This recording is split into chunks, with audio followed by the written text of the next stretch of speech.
cup at a time. Yeah, this is tea time. Yeah, making a difference. One cup at a time. Tea time. So be sure to grab your tea, grab a seat, and tune in to Miss Liz. Tea time. Making a difference. One cup at a time. Tea time, yeah. Tea time.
Well, welcome back. We are here for evening tea time. That's right. We did this morning, we did this afternoon. Now we're here for evening tea. And I am joined with Ashley Earley. She's a writer, an editor, an author, and she's a lover of chocolate. That's right. I said chocolate. So for all you chocolate lovers out there, we're going to talk some chocolate tonight.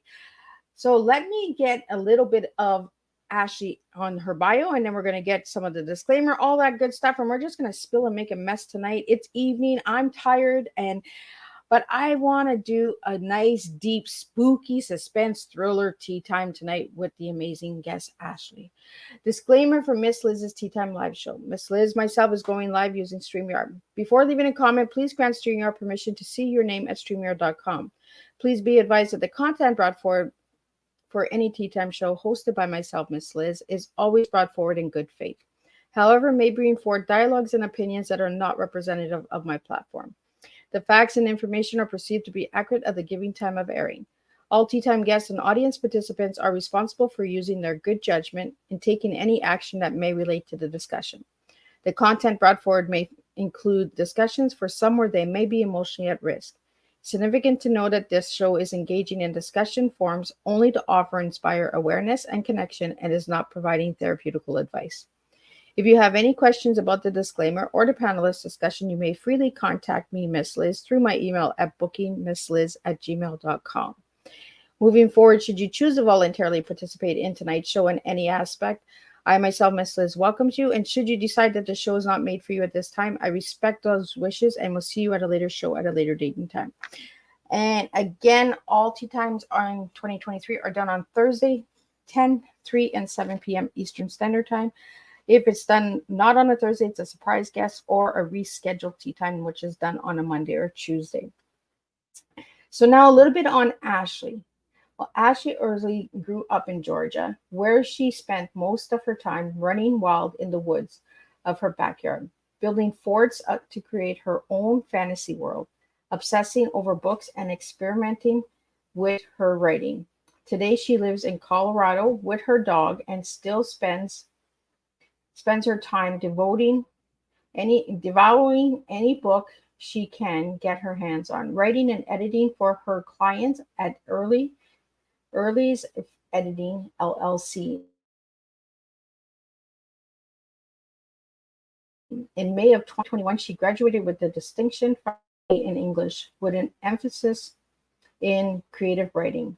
She also enjoys snowboarding, exploring, annoying her dog, constantly eating chocolate, and sharing her writing adventures on Instagram. Her thriller suspense short story, Chasing Hair of Gold, won first place in the 2016 Writer's Digest Popular Fiction Award. As a writer, she leans into fantasy or horror due to her love of all things creepy. As an editor, she loves a little bit of everything when it comes to fiction. Give her that steamy, forbidden romance. Give her vampires or even that young, lovey-dovey stuff with all the twists and turns. So now let me get her in here so she can spill a good twist and turn chocolate kind of tea tonight. So welcome, Ashley. Hi. I swear sometimes my tongue just twists, right? Like I got all these words in front of me and I'm like, blah, blah, blah, blah, blah, blah. I just sound like a bobblehead sometimes. Sometimes my listeners out there must be saying, Miss Liz, slow down. The worst is when you have to read something that's in front of you. I'm like, that's when I trip up instead of when I'm actually just talking like this. Right? Yeah, I just like face to face because when I have to read from a script or read from a bio, I'm just like, am I going to say it right? Am I going to pronounce it right? Is my tongue going to say it or twist it all up? Exactly. It is just crazy, right? Ashley, I want to get into who you were as a little girl and who you are now. Ooh, interesting question. So my bio is very, very much represents who I was as a kid. I was constantly in my parents' backyard, running around, building forts with my brother, and just kind of fell into writing when I was 14. I was one of those Wattpad kids, so I fell into that, and now today I'm more of a, I guess, serious writer, if you want to call it that. Work more in publishing. I edit for clients and know a lot more about craft than I did when I was younger. So you're into editing now. So what age were you when you got into that, Ashley? When I graduated college, so I started early editing in 2021, right after I graduated in May, so probably like June or July. So Ashley, how long have you been in the book fields? I've been writing since I was 14, so I don't know if that is when I would say that I like entered the writing book community. But I really like got immersed in the publishing industry and the book community in full, probably like in a very serious way because of my company in 2021, and I haven't slowed down since. So when was your first book published, Ashley? I published my first book, I think, when I was like 15 or 16. Oh, well, look at you go. Yeah, so that's not available anymore. I took both of the books that I had published when I was young off the market as soon as I started rebranding with my new books, once I learned about writing craft and everything like that. But I think it was when I was 15 or 16 that I self-published my first book. Oh, look at there. I asked that question because for all the listeners out there, my young listeners, I want to encourage them to write. I want to encourage them to just get out and write a book, get it published, and if you need any help, you can go out to Ashley and get her to help you with editing. I have checked your website, Ashley, and you have some incredible books that you wrote. So do you want to start talking about the ones gradually, and then we'll get to the one that it was featured in the little intro video? Oh, of course. So I have a couple of them behind me right now, but I have others that are ebooks. So I have one that is about how to launch a book.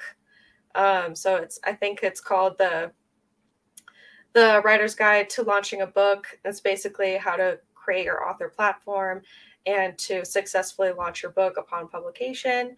I also have a show don't tell guidebook that talks about the show don't tell technique in full, with examples and notes that writers can take. And then I have a short story out in Out of the Cauldron, and my short story that's included in that fall anthology is called Sugar, Spice, and Not So Nice. So it's like a cutesy fall romance that's set in Sleepy Hollow, in the town of Sleepy Hollow, and things are not what they seem with that romance.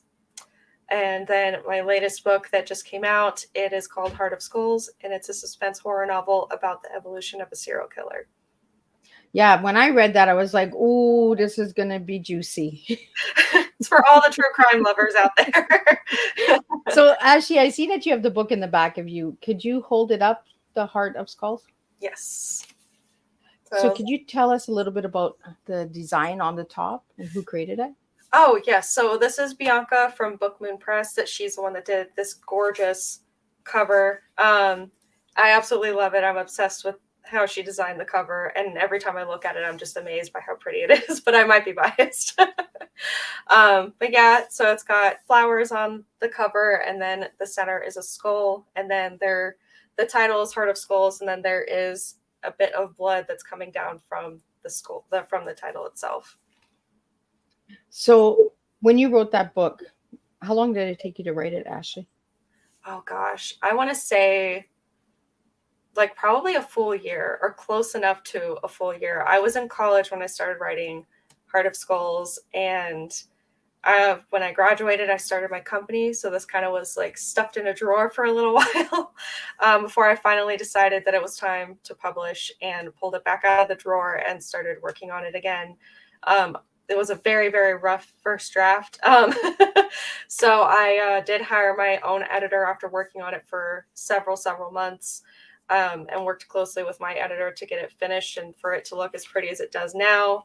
Like the design inside and everything is also gorgeous. She did a lot of details with the interior, which I love. Oh. So we've got like got a heart over here, and then got some blood splatter on the other side. And if you look closely, there's like a skull inside the blood.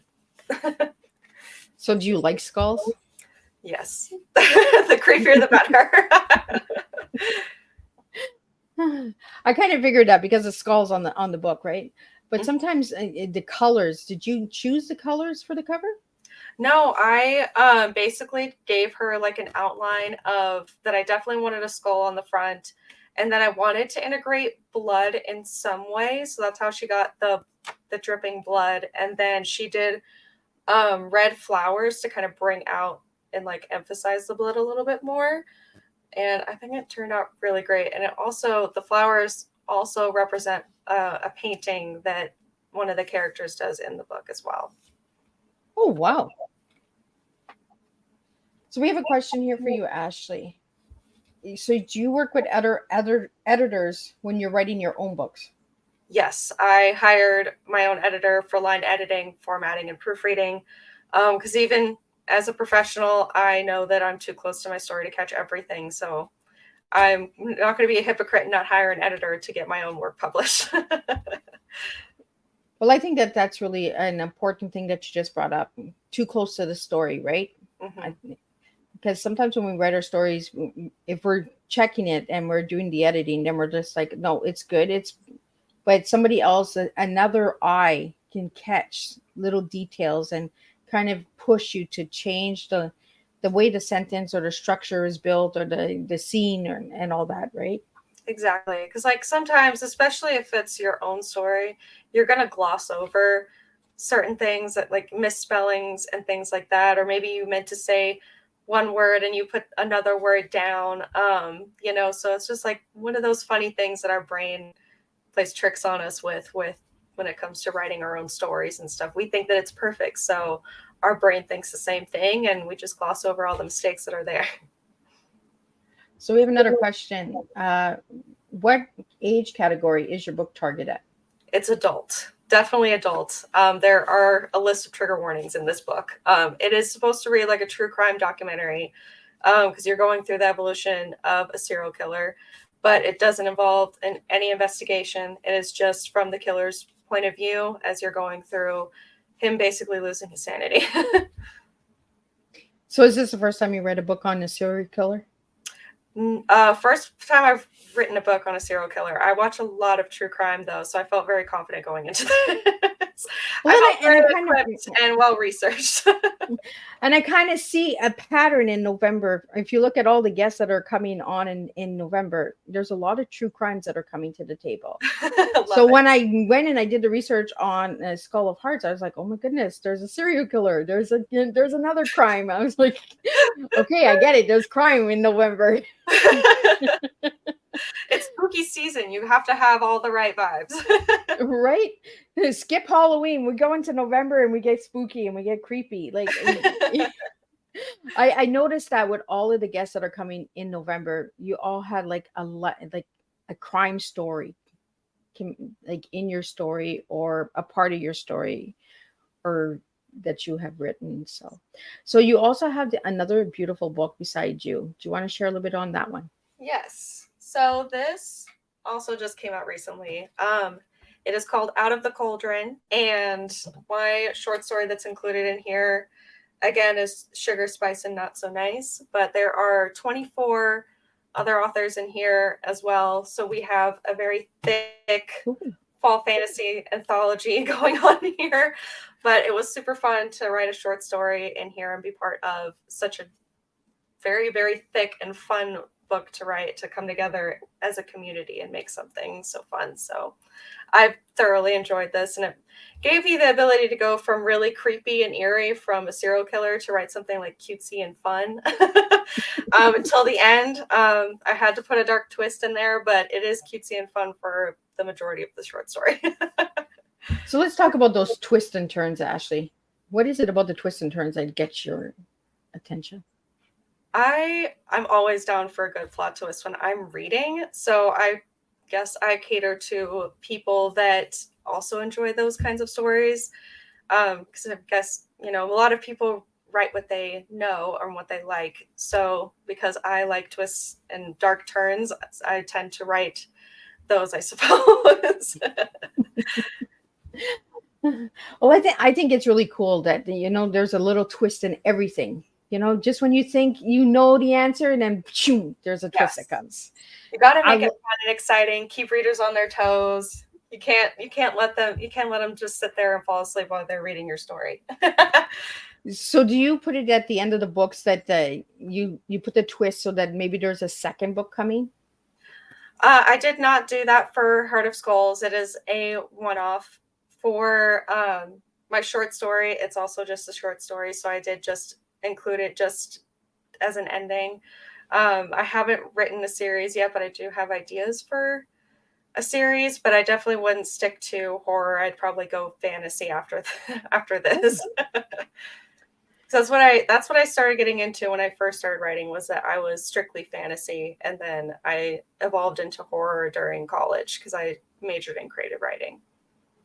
So for anyone that's listening, could you share a little bit about creative writing, the steps of it?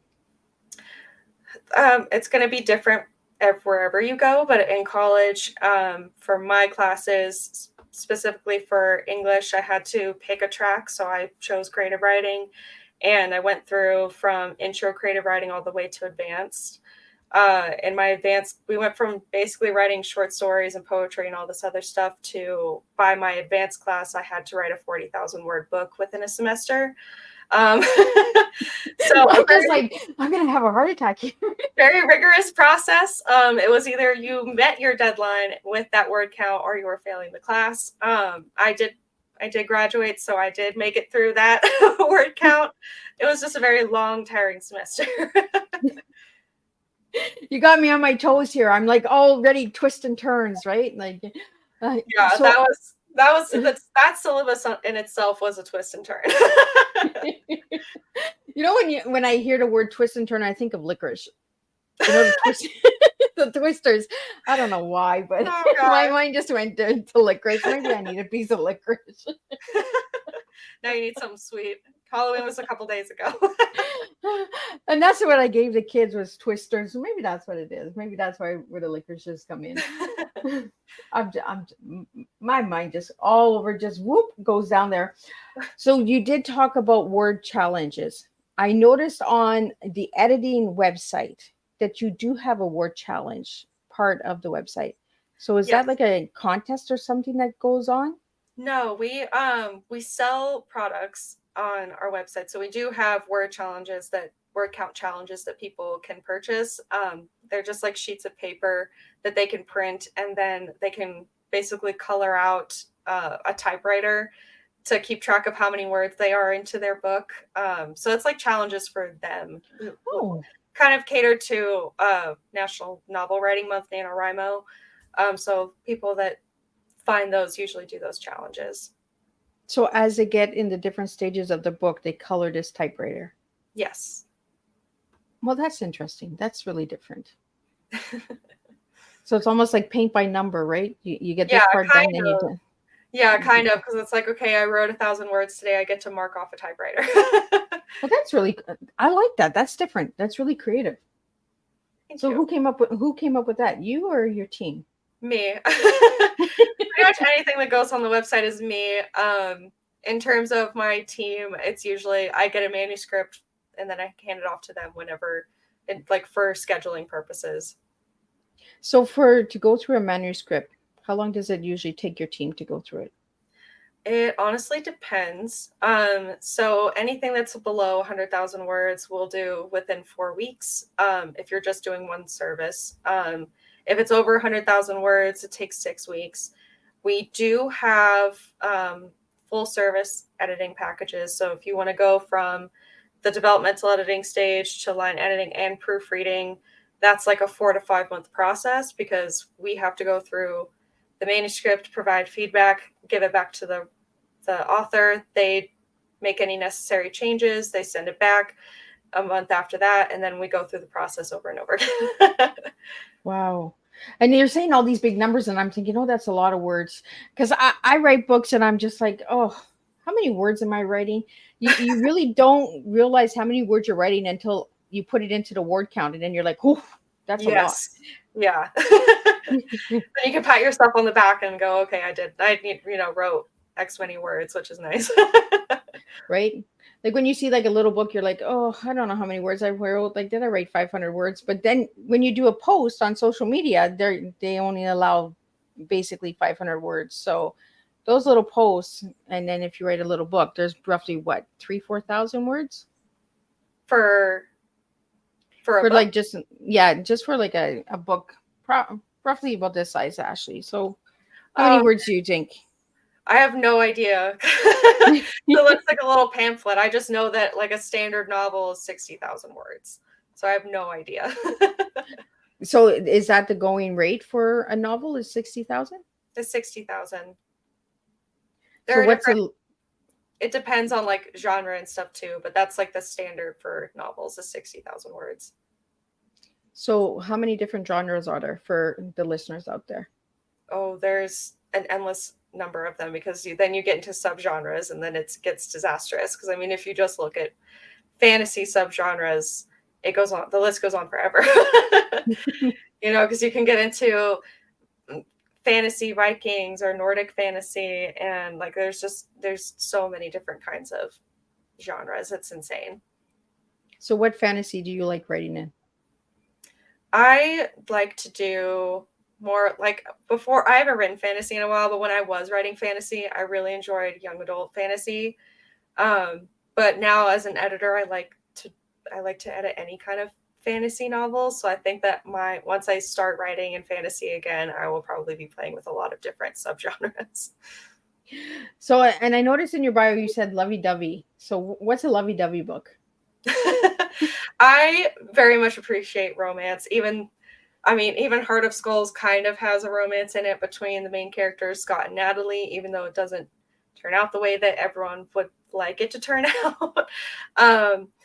So I do enjoy a good romance book pretty often, actually. Fantasy and romance is where we really shine at Early Editing. So those are the two that we really focus on. Even though we'll take anything fiction, we do enjoy editing fantasy and romance.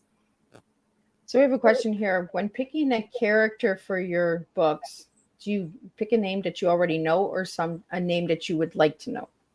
I pick a name that I would like to know.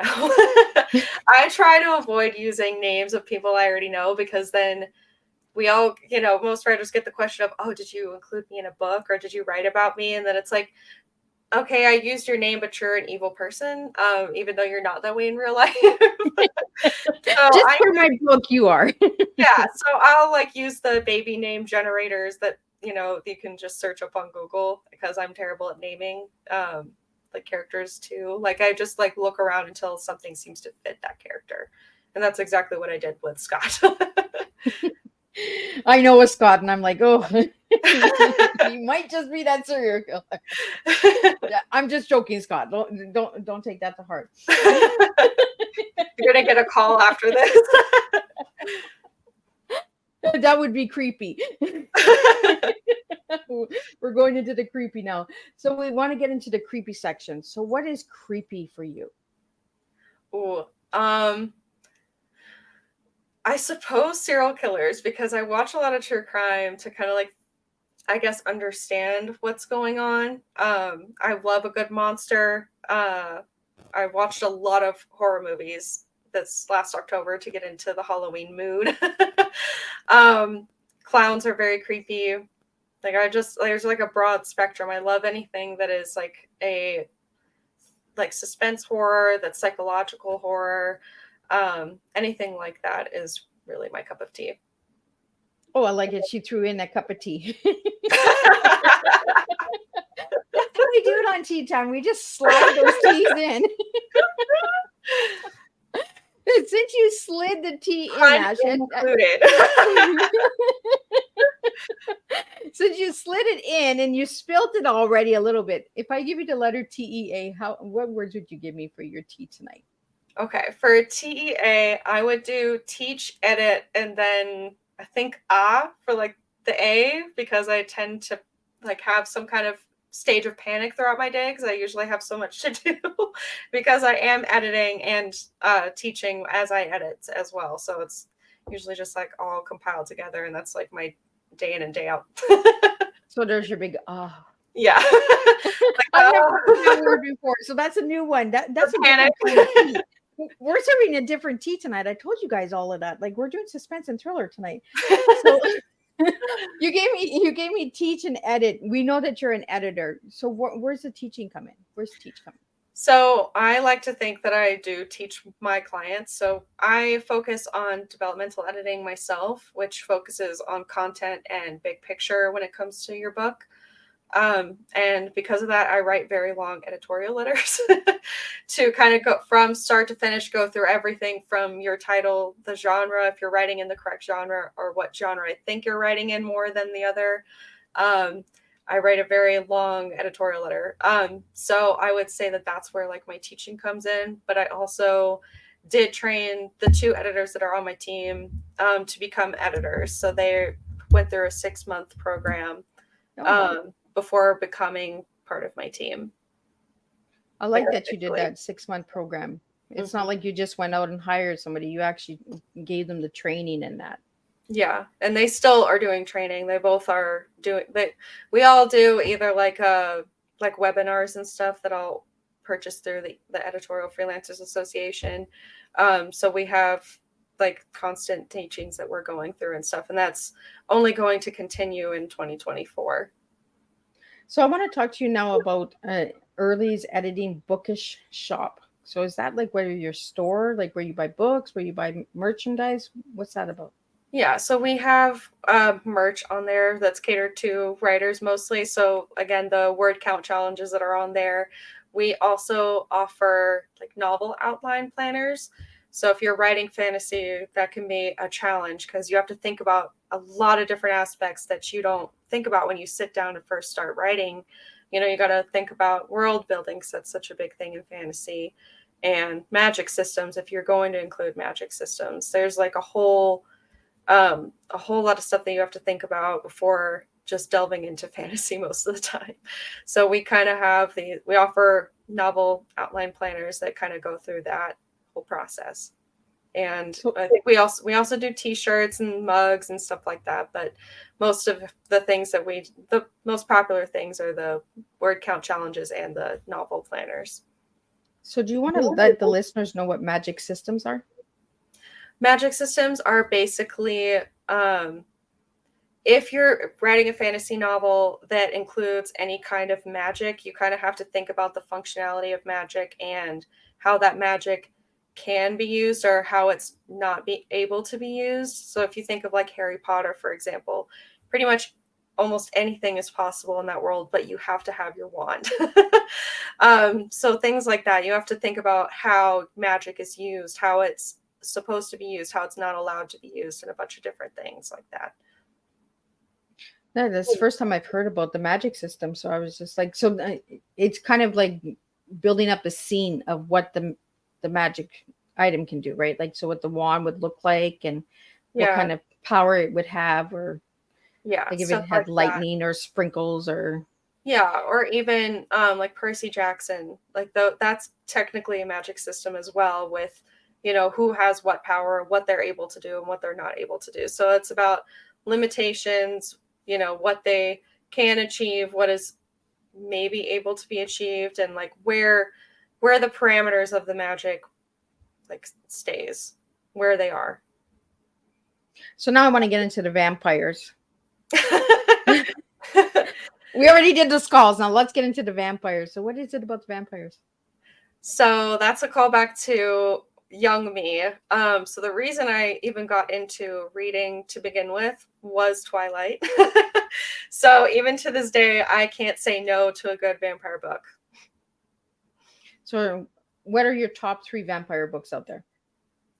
Just Twilight. I'm just gonna say Twilight. I know that Just the books are Twilight. terrible, but I even watch the movies now as like a comedy, and I think that they are absolutely hilarious. And the writing in the books are awful, so I refuse to pick them up again because I know I'm gonna hate it. But I do love watching the movies. Ironically, I think they're really funny. So Ashley, when you watch a movie, like when you watch it the first time, I know I'm like this. If I watch a movie and I see like all these cool effects and everything, I'm like, oh, cool. But then I watch it the second time, and then I start picking out things. I can be that way. And that's how I got into like making fun of Twilight, I think, is because I watched it the first time at like 12 years old, and I was like, oh my God, this is the best thing ever. And now I watch it and I'm like, why is Edward like watching her sleep? That is just like the creepiest thing I've ever seen. So it's like that. And then I'll watch those movies like just for fun and like have it as background noise and make fun of it the entire time. Yeah, I'm like that myself. When I watch a movie and I watch it more than one time, and then I start picking things out, and I'm just like, well, why did I even think that was funny to begin with? Or like, like I talk to the TV, and my spouse is like, what are you doing? And I'm like, I don't know. Why did I like this movie to begin with? Why am I subjecting myself to this a second time? Well, my first movie when I went to the theaters was The Princess Bride. Oh. And I was like, that was the best movie out there. And then I watched it 20 years later, and I was like, what was that? Now you watch like the fake puppet rats that are running around and everything, and you're like, what is going on? Right? So you look at all the different technologies over the transformation in that. And there's been transformation in writing as well over the years, right? Mm-hmm. So I want to get that out there for the listeners that are looking into writing. What are the top 3 steps to take? Can you be a little more specific? Like, are you talking about like what you should be looking for when you're writing, or? Yeah, like when you want to write your first book, you want to do a first book, and you say you want to do like a thriller. So what are the first 3 steps that they should be looking for? First, I should definitely research the genre, because with every genre comes expectations from readers. Because if you're someone that reads thriller, you know how things are, broadly supposed to unfold. So I would research the genre. The second thing would be to figure out a title that fits into the genre as well, so it catches the attention of those people that read those types of books. And then after that, I usually recommend outlining as much as you can, if you can outline it all, just because it does help with those like harder genres like thriller and mystery. I feel like those genres should be like outlined a little bit, so you have an idea of, okay, even if we just like, okay, we're going to start here, we need to get to this point, and then this is how it's going to end. That way you can you have some kind of goal set in place, and you can meet the expectations in the genre you're writing in. And what about short notes? We have a question here about short notes. Short notes. I'm not sure. They want to know if short notes maybe outline they're thinking outlines or short notes. I don't know. Now I want to look this up because sometimes people come to me and they're like, oh, like it's an app or like a writing app or something like that, and I'm like, I have no idea what that is. Yeah, I've never heard of short notes. I'm guessing keynotes, maybe. I don't know. We've been having a lot of people jumping in today, and if you verify who you are, I can put you on to the StreamYard so we can see. No, he's saying short notes. I'm not sure. I've never heard of it.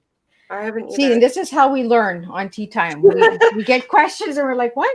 Yeah, Is I there don't know. something out there we don't know about? Like, Yeah, I don't know what short notes are. I don't know if it's like a brief like idea or like summary of like a book. I have no idea. I've yeah, never it might be like a summary. maybe. I'm gonna wait for him to answer back.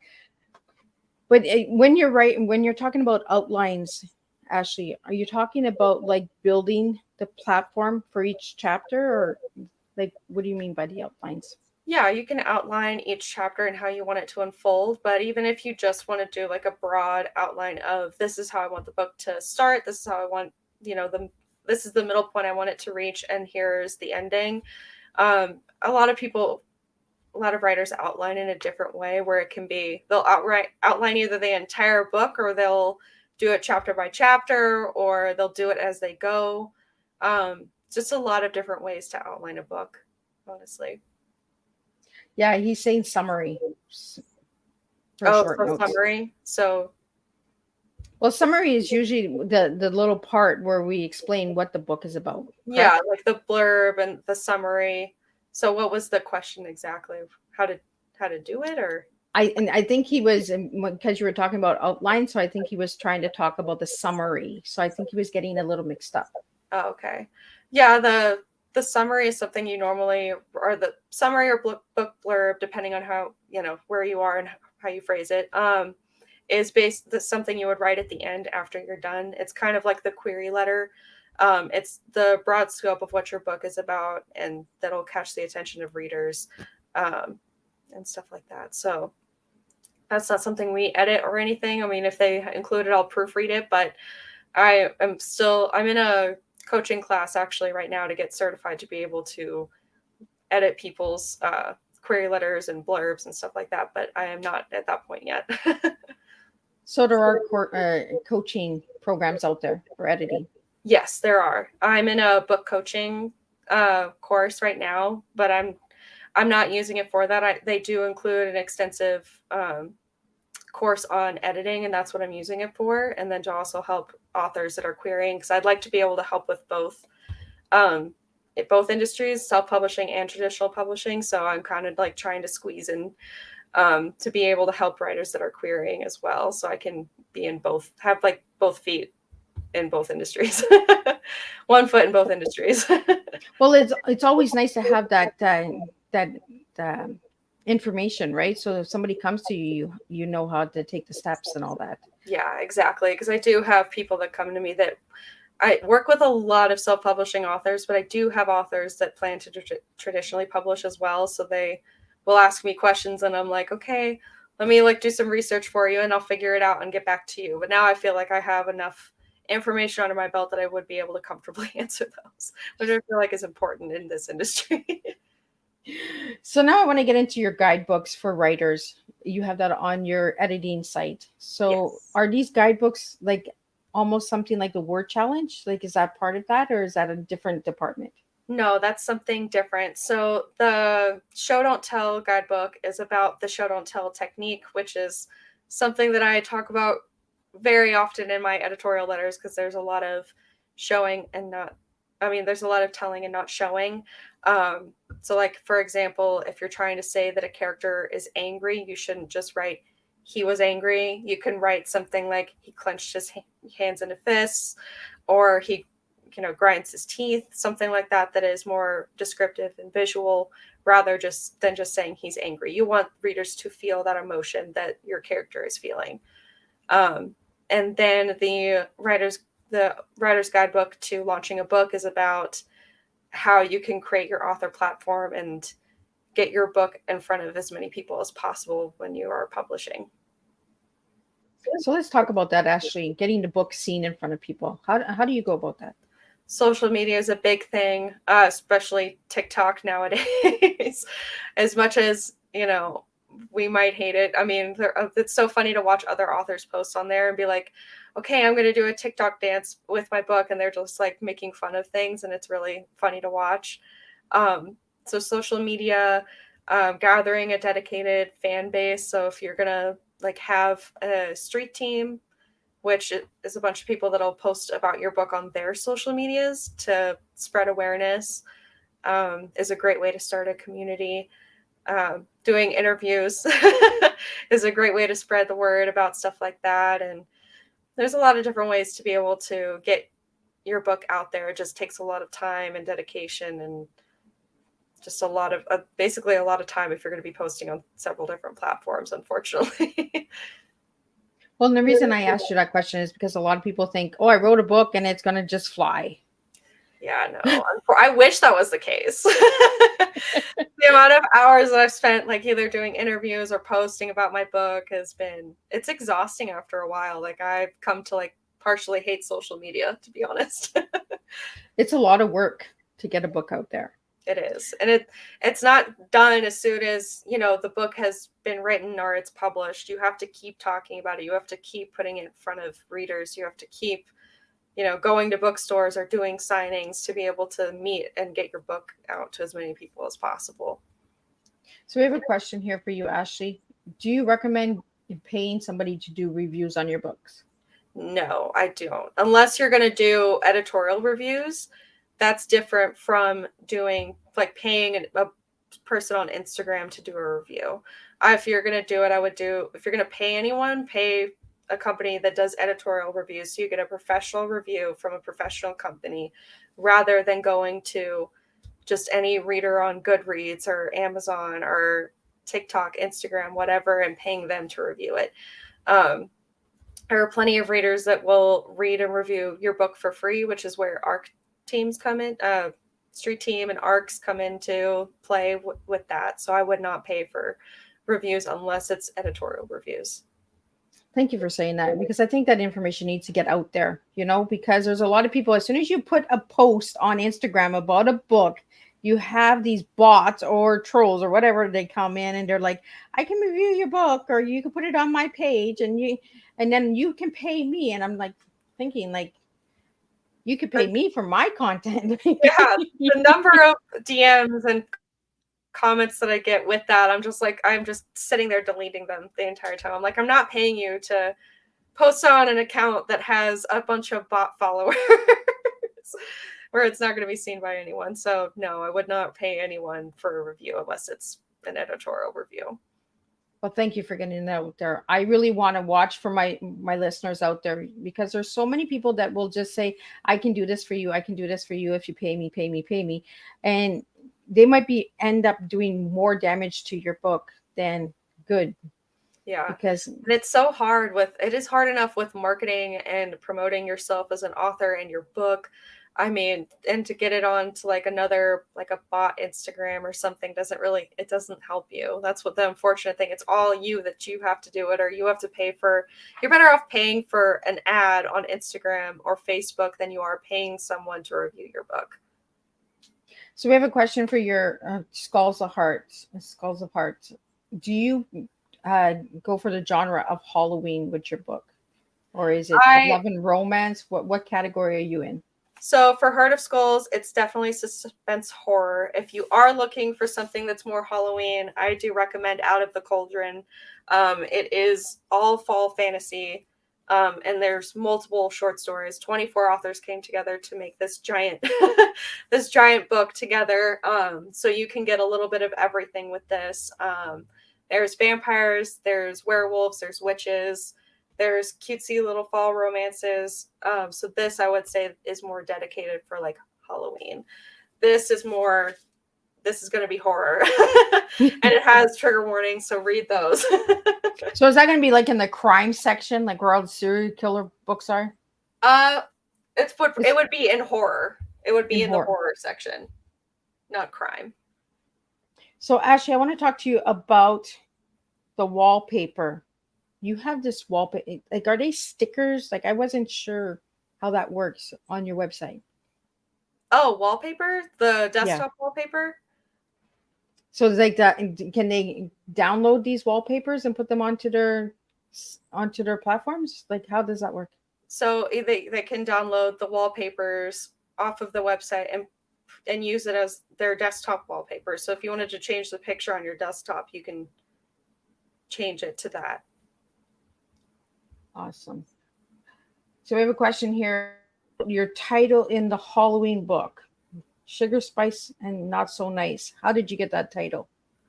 So I wanted to do a cutesy fall romance, but I also wanted to cater to me loving, twists. So that you get the sugar and the spice, and then You get the licorice. You get the not so nice by the end of the book. I'm gonna go and eat some licorice after, guys. I'm gonna be like, Ashley took me on a twist and turn. I need a licorice. You're gonna go on a licorice bender after this. Absolutely.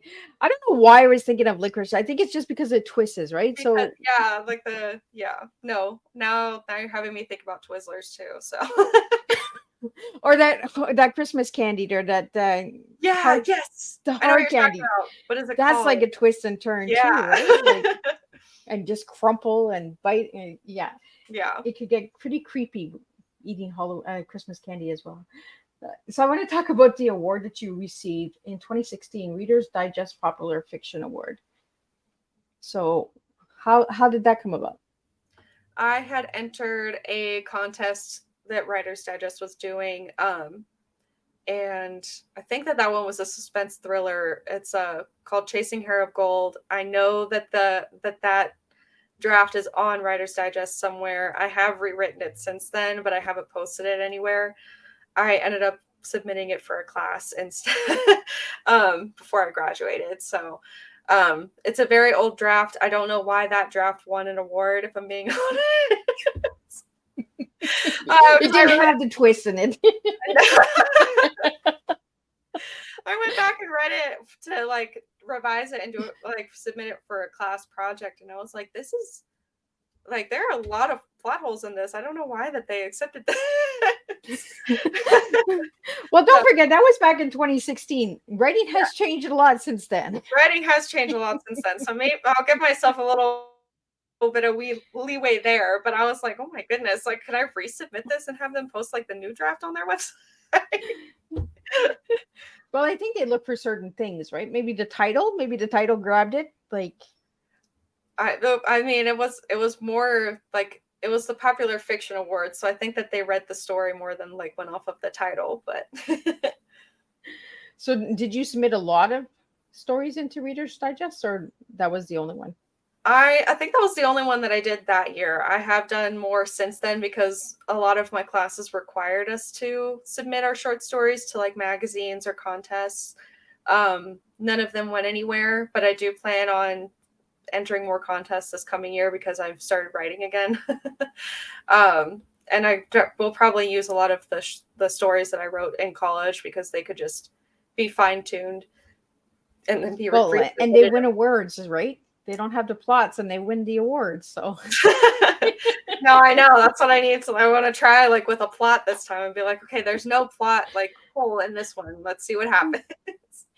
So if anybody would like to submit to Reader's Digest, how does that go? Is there a contest for that? Like, where do they find that? If you go to Writer's Digest, they basically have a whole section dedicated to contests and competitions. Oh, well, that's cool. I just learned something new. Yeah, there are a bunch of different ones. They do it throughout the year. So depending on which one you want to enter, just watch for the date when it'll go up and be open for submission. So we have a question. Has Ashley ever been in a forbidden love story? No. No. No, thank God Edward has not come into my window and watched me sleep. Right. I do love reading those kinds of stories, but I have not been in one. Yeah, I don't know who's tuning in because they're not verifying themselves. All it is saying they're on Twitter. So I don't know. Maybe they're checking you out, Ashley. I don't know. So when forbidden romance, for anybody that doesn't know what forbidden romance is, what is it, Ashley? The shortest answer I can give is that it's basically a Romeo and Juliet type of story. where they're not supposed to be together. They want to be together. They're rebellious and they try to be together. And maybe it works out. Maybe it doesn't. Like in Romeo and Juliet, it does not work out. That's basically forbidden romance. That is the weirdest question I have ever had on Tea Time. Asking my guests if they've been in a forbidden romance. No, I'm in a very happy, very healthy relationship right now. So there's no forbidden romance going on right now. There's no Edwards in her life, guys. No. So now I want to get into the chocolate. What is it about chocolate, Ashley? So my writing snack, like most writers have rituals. My ritual is that I have to either have a cup of tea, ironically enough, or a cup of coffee.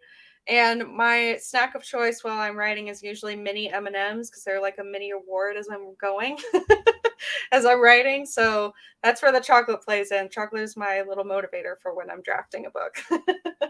Mini M&Ms and tea. She's my kind of girl, I'm telling you. My guests today, they were just meant to come and have tea with me. We're just sharing a lot of good teas.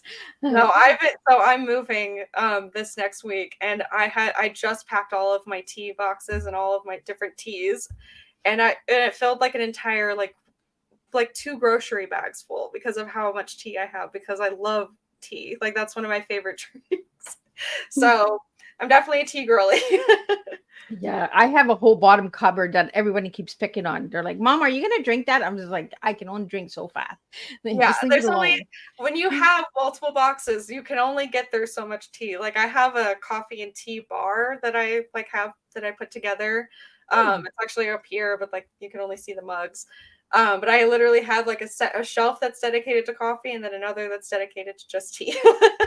Oh wow, I like that idea, tea bar. Yeah, I like it. I'm rearranging this room for next season 5. So you just gave me an idea. That is awesome. So actually, we're almost at the end here. I want to get into your favorite color. You gave me the color forest green. Why forest green? I find that it's just like very warm and inviting, and I'm now noticing that I'm almost wearing forest green as I'm in this interview. It's just like a very warm, comforting color to me. My taste in color has like changed over the years, and that's just kind of where I've settled with my favorite color. It's gone to forest green, so it's just very warm. I always love when my guests give me a color but add a nice detail to it, because they can say blue, green, but when they say forest green, then you can picture and you can visualize it, right? So yeah, it's I'm trying to wear forest green, but I don't know if it shows green with the light in here. It looks more like a black. So yeah, it almost looks yellow. Yeah, it doesn't look green at all, does it? So when I asked you for one word to describe yourself, and you gave me the word dedicated, why that word? I am very dedicated to my clients when I'm working with their book babies, as I like to call them. And then if I'm going to sit down and write a book, I'm very dedicated to that project. I get like tunnel vision where it's like, okay, I'm going to finish these edits, or I'm going to do this many pages of edits today. And then I'll have tunnel vision when it comes to writing projects too, where I'm like, no, I want to get to like this particular scene today, because that's all I can think about. So dedicated in terms of I'm very laser focused and dedicated to making my clients happy, making sure they're satisfied with their edits, and then dedicated to staying true to myself in terms of wanting to be a writer. I'm kind of like tucked it away after college to start my company, and I kind of want to have my like early editing and my writing career go hand in hand now. So that is hopefully the next step of like next year and the year after that. And hopefully that both of those will be able to be part of my life. Well, that's cool. So Ashley, you also do speaking opportunities and media appearances. Do you want to share a little bit about that? Yeah, so basically the same thing that I'm doing here now. I do interviews for blogs. I do interviews and stuff for podcasts.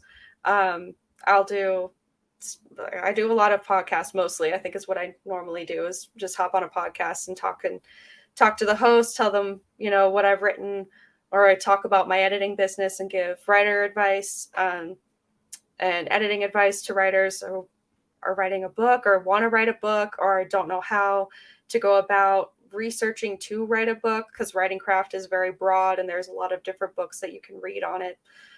So I kind of go in and talk about, my writing career or my editing career. A lot of people were usually more interested in the editing aspect because there are a lot of questions that writers have in terms of editing and who they should hire, how they should hire an editor, how do they not hire the wrong editor for them. So there's a lot of that I do because I feel like it's important to find the right editor for you and your book than just hiring anybody.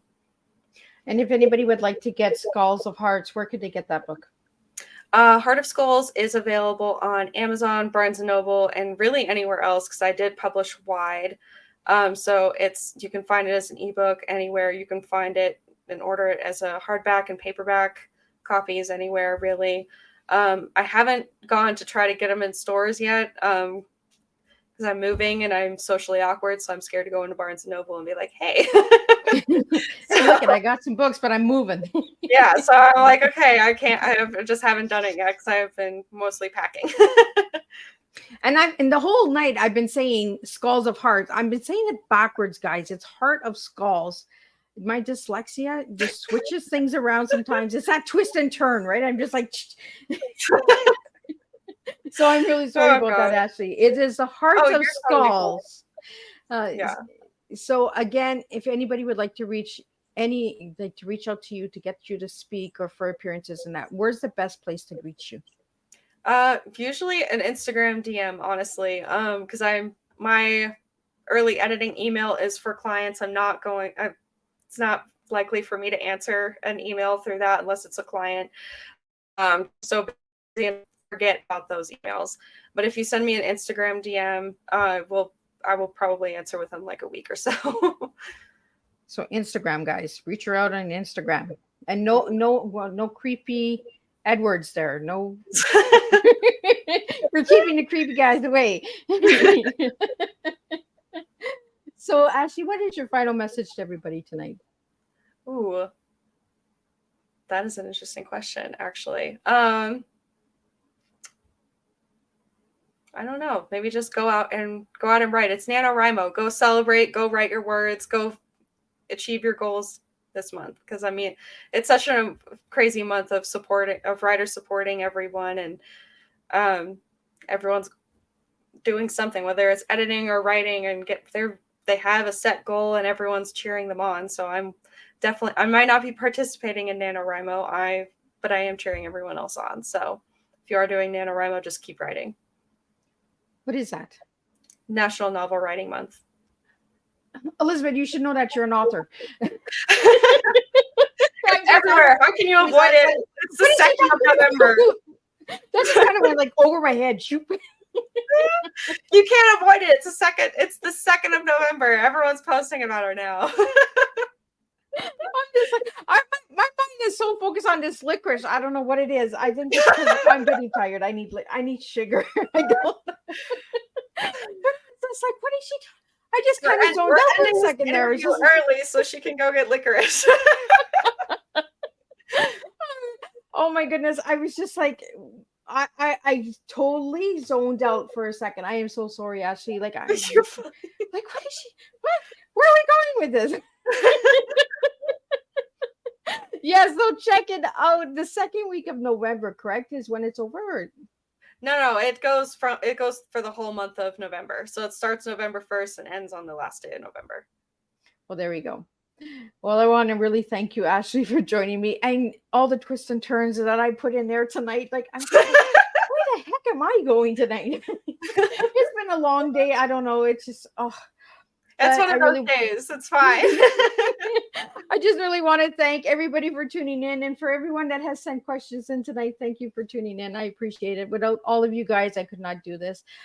We will be back next week, same time, same place, and we'll do 3 new TEAs. And if you'd like to know the lineup for November, the whole list, you can check out my website at www.misslizsteatimes.com. If you'd like to reach Ashley and her website, Ashley, do you want to read it out before we close up? Yeah, so my author website is ashleyearley.com. My last name is spelled a little weird though. It's Earley. Instead of just spelled the normal way for Early. And then my editing website is Earley, spelled that weird way again, editing.com. Well, thank you so much. And I will see everybody next week, same time, same place, and we'll do this all over again.